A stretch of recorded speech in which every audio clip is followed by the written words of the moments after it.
Magandang araw po.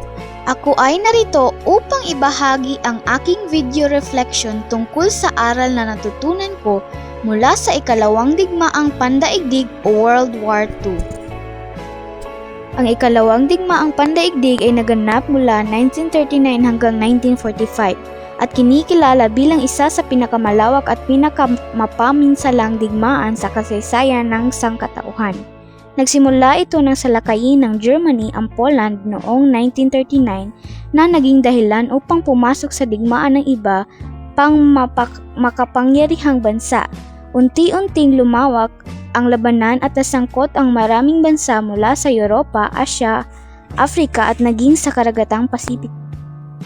Kabilang sa mga pangunahing bansang nasangkot sa digmaan ang Germany, Japan at Italy bilang bahagi ng Axis powers at ang Estados Unidos, United Kingdom, Soviet Union at iba pang kaalyadong bansa bilang Allied powers.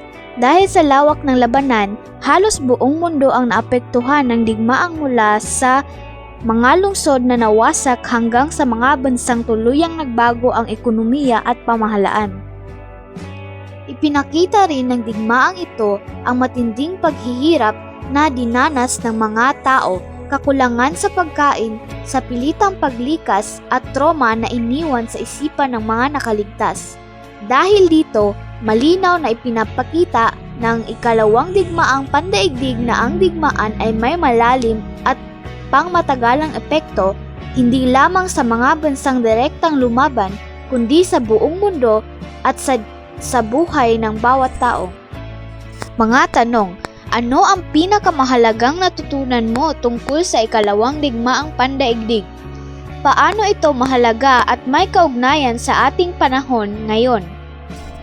Ano ang pinakamahalagang natutunan mo tungkol sa ikalawang digmaang pandaigdig?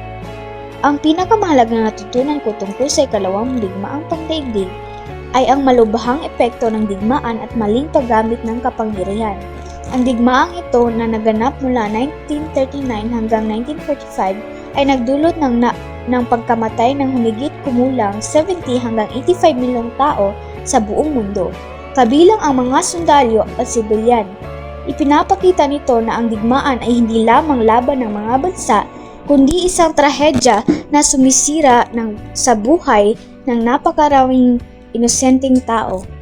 Paano ito mahalaga at may kaugnayan sa ating panahon ngayon?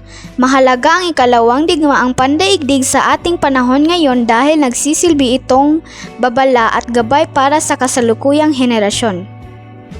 Hanggang sa ngayon, may mga digmaan, diskriminasyon at paglabag sa karapatang pangtao pa ring nagaganap sa iba't ibang bahagi ng mundo.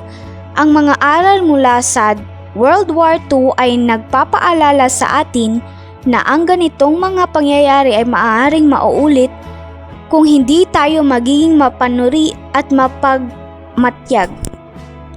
Yun lang po. Maraming salamat sa panonood at pakikinig.